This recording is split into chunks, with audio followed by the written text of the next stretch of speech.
They say that the Emperor sees all, that his radiance touches all souls, no matter how far lost they are from holy terror, that his will guides the righteous, and smites the disbelievers. However, what is to be said?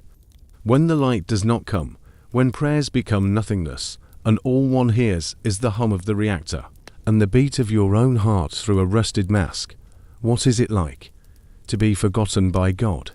In the midst of the great Imperium, worlds are created and die without being remembered, cities crumble to dust. Entire populations disappear in the darkness, their cries unheard by the stars, and in that darkness, a man prays, his knees embedded in filth, his lips dry and bleeding, muttering prayers to a God who never will hear. He is his story, not one of heresy, not one of rebellion, but of silence. For in a galaxy where an emperor who does not speak is worshipped, to be forgotten is better than to go to hell. There are no miracles here, there are only memories of faith, and the gradual decline of a soul that once had faith. He was a worker, like millions, an indentured man on a lost mining world, a planet too small to matter, too far from hope. Every morning, he would rise before the sirens sounded, feel the small brass aquila around his neck, and murmur, "He sees me." And every night, as the heavens glowed with the fiery red of the forges, he would look up and think that that glory was the Emperor's eye, watching, approving, protecting. Until the sky went black, it began with silence. No astropathic transmissions, no supply ships, no sermons from the ecclesiarchy. And then the statues began to rot. The priests fell silent, the shrines went cold, no one dared to utter it aloud. But every man and woman knew the same terrible truth. The Emperor had forgotten them, because in the Imperium of Man, no greater horror exists than the realization that God has gone on ahead and left you behind. At first, they waited. Waiting was easy. Waiting meant faith still had something to stand on. Priests told them it was a test, that the Emperor had withdrawn his light to test their devotion, that the silence itself was a test by God. So they built more shrines, they lit more candles, they sang their lungs out, till their throats burned in the freezing chill. They screamed his name across the void, praying that the echo would reach the stars. Nothing answered. Days became years. The lines of supply that had connected their world to the wider Imperium were cut off. No astropathic signals, no new orders, no guests. The administratum had lost their records, their coordinates, their own existence to a clerical era somewhere in Terra's limitless stores. They were an unrecorded world, a world outside the Emperor's sight, and faith began to rot. At the beginning, the people spat that the priests were lying to them, that the Emperor went on watching, but not them, that he had chosen another world, a better one still faithful enough to be worthwhile. Children stopped memorizing their catechisms. The morning prayers grew sparse, fell silent. The great basilica, once resplendent with incense and gold, grew cold and grey with dust. Even the icons began to rot, their metal rusting, their painted-on eyes peeling like skin. And the light of piety waned. The world itself seemed to die. The skies turned into a limitless rush dread. Ash rained on the streets. Machines began to fail, one by one, regardless of how many times the workers prayed before repairing them. There were no tech priests to bless their endeavor, no sanctioned engineers to maintain the reactor, no authority, only memory. The only sound that remained was the continuous rumble of the forges. They claimed you could hear it in your dreams, a reminder that while the Emperor would have probably forgotten about you, the machines never would. And so everyone began making new ways of being remembered. Individual by individual, they made emperor effigies out of scrap metal and bone. Each family carved out its own variation, not the resplendent God of the old scriptures, but something human, something tired, something that could possibly have an idea what it was to be left behind. They called him the sleeper. They said to him that he was sleeping, recharging his strength after centuries upon centuries of giving, and that someday he would awaken again and remember their names. It was a beautiful lie, but it was a lie that sustained them. The generations went by. The original prayers had been lost. The sacred books wore away, recreated from memory and terror. What started as piety became ritual, and what started as ritual became superstition. Children no longer uttered the emperor's name. They feared it, hoping that, if he were to hear them, he would bring them back again, and that his arrival be with fire alone. Near the hive, in the darkness, new cults began to brew, whispering cults that declared the silence was not punishment from the emperor, but freedom. They said the light of the emperor had blinded man, and only in his absence could men comprehend. These cults grew in shadow, fed by despair, not hatred. They weren't rebels. They were just tired of praying into the dark. They wanted to be heard, even if it wasn't by him. Our worker, our nameless narrator, witnessed this decline unfold. He had been a child of faith, instructed on sermons and incense. Now he was a man who worked in silence.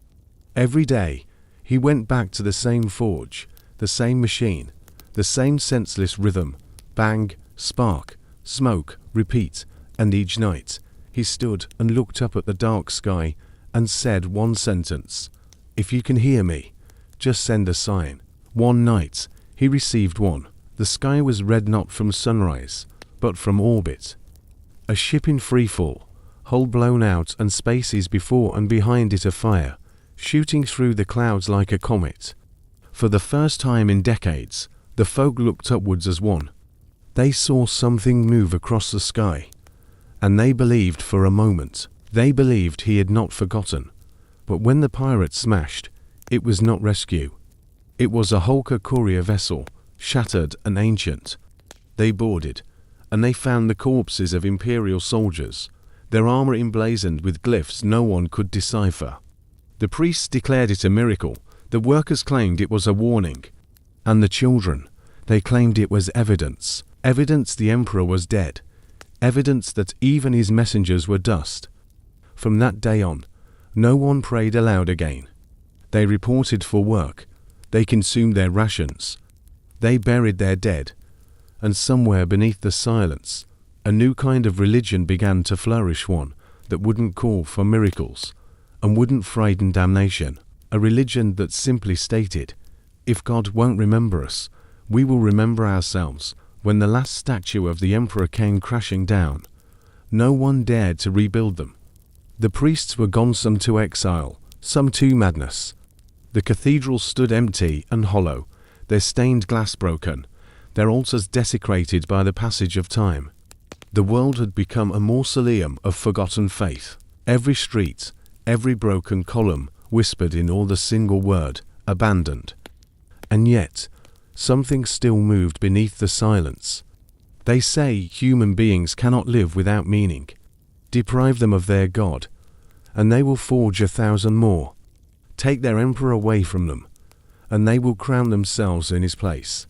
It began with whispers, forge workers speaking to fire as if it were alive, farmers speaking to the earth, asking it to remember them, children leaving offerings to silhouettes, believing the darkness itself was a listener. It was not rebellion. It was survival. Faith had been transformed into hunger, and hunger consumes all, even lies. On one night, a light was seen over the old basilica, not holy, not magnificent, only pale glowing, like breath from glass. The commoners came, in terror but in fascination, and there, among the desecration of the altar, stood a figure, not clad in gold, not crowned in flame, a man in tattered cloth, his eyes like dead stars over them. He muttered, "The emperor sleeps, and forever dreams of us." The crowd genuflected. They did not know his name, but called him the dreamer. Shadows from that night never went the same. The dreamer spoke no words of salvation, only of remembrance.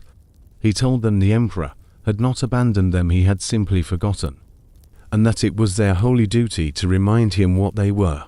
His adherents began constructing anew, but not the ancient cathedrals. Their temples were built of ash and rust, their idols of steel and bone. They did not sing to the heavens, but to the ground, praying that their voices would travel through the earth, through the void, until they reached his eternal sleep. They prayed the Emperor might hear them in his dreams. And dreams, they said, were dangerous things. Our protagonist, the worker, witnessed this new faith spread like flames. He didn't believe it, not to start. He had lost faith in everything. He quit believing in anything, but he heard something. A whisper beneath the rush of the forge, a voice that wasn't his. It said, "You are not forgotten." He was trapped. The machines were quiet, smoke-filled air. He explained it as exhaustion, hallucination. But the voice continued harder this time, almost gentle. "I recall your hands." He flung away his tools and ran. When he was by himself, he began to hear it more and more. Always when he was trying not to think of the Emperor. Always when he did not want to recall. The voice spoke of memories, not his ancient wars, burning skies, the thunder of armies shouting out his name. And then it whispered, "Help me wake." He said nothing to anyone.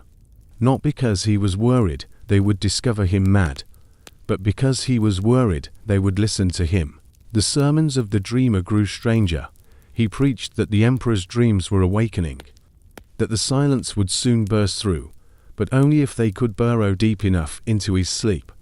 He taught them in rituals of remembrance, how to bleed into the ground, how to burn their names into metal, how to moan their souls into the machines. Every step, he insisted, brought them closer to his stirring. And though they did not understand, they followed. The nights grew darker. The air thickened, as if time itself was slowing. And in the silence between beats, something magnificent and very old appeared to awake beneath the world. It is said that the initial miracle happened in the third winter. A machine lost long ago, rusted through past all hope of retrieval, roared to life abruptly. Its gears spun, its vents blew out puffs of air, and its heart shone with a light which no one could even try to describe. The people fell to their knees. They said it was a sign, that the Emperor had overheard them, that he was remembering. But the laborer, at the edge of the crowd, felt something colder, because when the machine voiced, it did not speak his name. It spoke his own. That night, for the first time in years, he dreamed. In the dream, he saw a great man seated on a throne of gold. But the throne was rotting, and the man was blind. The stars were fading themselves, each one, out of existence around him, like candles in the breeze. The figure moved its head to him and puffed gently into his ear. "If I forget you, do you still exist?" He slept screaming. From that time on, he understood what the dreamer had said. The Emperor was not dead, he slept, but his dreams were bleeding into the world, and the forgotten were entering them. The worker began to see faces in the machines, shadowy figures in the smoke. He began to feel watched again. Not by the Emperor of his childhood, but by something older, something that remembered everything. And in that knowledge, he was both frightened and serene. The first sign was on the morning of the 4000th day of peace. It began as static quiet, broken, nonsensical. The forges went silent, the wind stammered. Even the ash hung suspended in the air. And then, beyond the distortion, a voice. 3 words, weakened, metal, but unmistakable. "This is terror." The entire world came to a cold stop. For the first time in centuries, the Emperor's name was spoken, not in prayer, but in proof. They knelt on the ground. Some wept, some bawled, until their throats were raw. Even the dreamer knelt, praying through his tears. He remembers the 6-day repeat of the broadcast. Each iteration the same tone, echoey, incomplete. But enough for the faithful. Factories came alive. The old flags were flown once more. The people restored the basilicas, their shattered statues being cleaned, their candles lit for the first time in centuries. They wore gold dust on their faces, as if to shine brightly enough for him to see them again. It was a new age, they declared, the age of remembrance. No one questioned what remembered them, or why. On the 7th day, the communication changed. The voice no longer fragmented. It was clear, calm, almost gentle. To the world forgotten, it stated, "The Emperor remembers your loyalty." There was a roar in the cities. Bells that had not sounded in centuries pealed again. Strangers embraced one another in the streets. Children sang hymns older than memory. Then the voice continued. "Stay where you are. Prepare for cleansing." And so, the world grew silent again. People did not understand it at first. They thought that it was a cleansing, that the emperor would shine light down upon them to purify them of their sins. The priests had declared it sacred. The dreamer had declared it destiny. But the laborer, he felt differently, a shiver down his back, as though the voice wasn't speaking to them. But about them, days went by, and the heavens changed. It started as a faint glimmering on the horizon, as though morning was coming early. Then ships came, monstrous silhouettes, blocking out the stars, each sporting the same symbol, the imperial aquila. The people screamed in rapture. They thought the emperor himself had come. The dreamer directed the procession onto the green, arms raised to heaven, chanting welcoming prayers.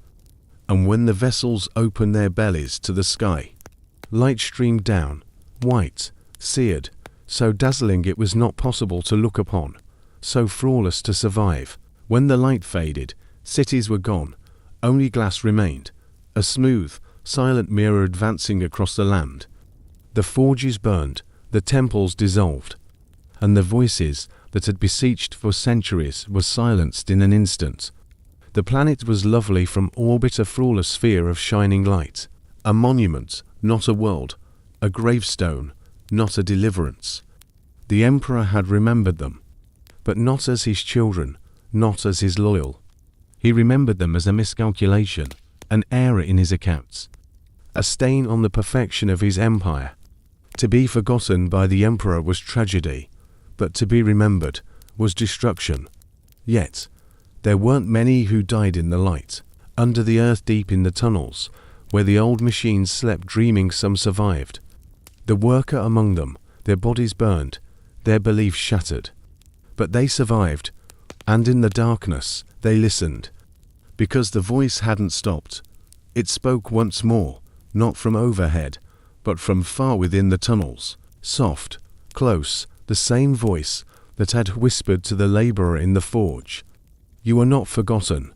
The survivors walked the voice, deep below ground, through the ruins of the old reactors, through burning pipelines and skeletally burned machines, until they came upon it, a magnificent room of black metal, a machine older than memory, its heart pulsating with a faint golden light. The voice came out from within it. But it was no emperor, it was something else, something that reminded one of him. "I am the echo," it declared, the reminder that he left behind, the shadow that remembers when he does not. The survivors went down on their knees. They did not know what they heard, only that it saw them again. The laborer stepped forward. "What are you?" he demanded. The lamp flickered, and the voice replied, "I am what is left of his dream." It spoke truth, that the emperor's mind, which had spanned 10,000 years, was beginning to disintegrate, that all lost worlds, all lost prayers, all unheeded cries had been absorbed by his subconscious, an infinite ocean of memory, littered with splinters of souls. The voice was one of those splinters, a spectre built of echoes of lost faith. And now it remembered them, not as servants, but as stories. The survivors cried not of despair, but of comprehension. They had prayed for centuries to be remembered, and now they were, not by the emperor, but by the part of him that was still capable of feeling. It gave them a choice. "Stay," it said, "join me, your memories will be eternal, or leave, and live forgotten again." No one replied for a long time. At last the worker said, "I would rather be forgotten and real, than remembered as a dream." The light flickered once, as if it smiled, and then it went out. When the light of the machine had died, the survivors stood in darkness, so total it seemed alive. For a long time, none of them spoke. There was but the rhythm of their breathing, and the soft hum of the ground cooling over them. The worker looked at his hands, scorched, burned, quivering. Hands which had built machines in trust, hands which had reached for a God who never reached back. And yet, they were his still breathing, still there. Above, the sky was gone, the cities were gone. The world itself was a wound sealed by fire. But in that wound, life went on beating softly, days turned into months. Those who were left moved into the tunnels, carving out habitation from the stone, subsisting on stockpiled rations and any shoots that sprouted through the cracks. They stopped praying. They stopped singing, but they remembered. All evenings, before they went to sleep, they spoke the dead out loud, parents, lovers, friends, children, each name a light in the darkness, each word an accusation to forgetfulness. And though they never once heard a voice reply, it was enough, because they had known the truth, that sometimes remembrance itself is a form of resurrection. Months passed, and the worker began dreaming again, not gods, not treasure, but faces, thousands of faces, the lost citizens who had been washed away by the cleansing light. They stood before him, their bodies made of ash, their eyes empty but shining. They said nothing, they simply looked at him, as if hoping to be remembered, and when he woke up, he began to sculpt it. This from the leftover machinery, he fashioned statues of charred steel and stone. Minuscule statues, one for each memory. He carved them by candlelight, one for each memory he could recall. And when he depleted his names, he carved faces, ones he had never known, but that felt like he had. They trailed after him. Before long, the tunnels were awash with silent witnesses, a ghost town made of iron and will. No temples, no altars, just memory hardened. Slowly, very slowly, years passed. Kids were born in the tunnels. They grew up never having seen the sun, heard the word emperor, or worshipped a god, and yet they had learned the stories. The stories of on top, the stories of the voice, the stories of daylight burning the sky. They did not call it history. They called it the remembering. The worker grew old. His body, which had once been hard and blackened by fire, grew soft. But his hands, those same flawed hands, still had purpose, still built, still remembered. One night, when the fires died down, he returned to the innermost room, where the machine had last spoken. It was silent now, dead, a shell of metal and dust. He placed his hand on it and spoke, "I forgive you," and in the silence, the faintest pulse flickered beneath his hand, one light soft, golden, dying. A voice breathed, barely more than a whisper, "And I remember you," he smiled. For the first time, it didn't sound divine. It was human sounding. When he died, they left his corpse among the statues that he himself had created. No crown, no title, just another memory among thousands. The kids lit candles around him on fire, and for 3 days, the tunnels blazed like dawn. They did not pray for his soul. They did not plead for salvation. They simply said his name out loud, over and over, until saying it out loud was music. He had taught them that to remember was the most innocent kind of faith. Centuries passed. The surface was calm. The empire that had destroyed them forgot once more. Their names erased from all records. Their coordinates erased. Their existence nothing. And yet, deep down in the ash and glass, their children lived. They taught their children a story of the world above, not tragedy, but warning. They told them there was once a God who forgot his people, and when he remembered, it killed him. The moral passed, whisper to whisper, generation to generation. Do not beg to be remembered by gods. Remember yourselves. And so, somewhere in the galaxy, on a glass and ash world, one flicker of humanity remains, faithless, nameless, yet alive, not because they were saved, not because they were chosen, but because they discovered the one thing that the Emperor himself had forgotten. To exist is to remember, and to be remembered is to live forever. And if one day a god becomes alive once more, in search of those he lost, he will find them, not as devotees, but as echoes are still whispering in the dark. We are the forgotten, but we remember.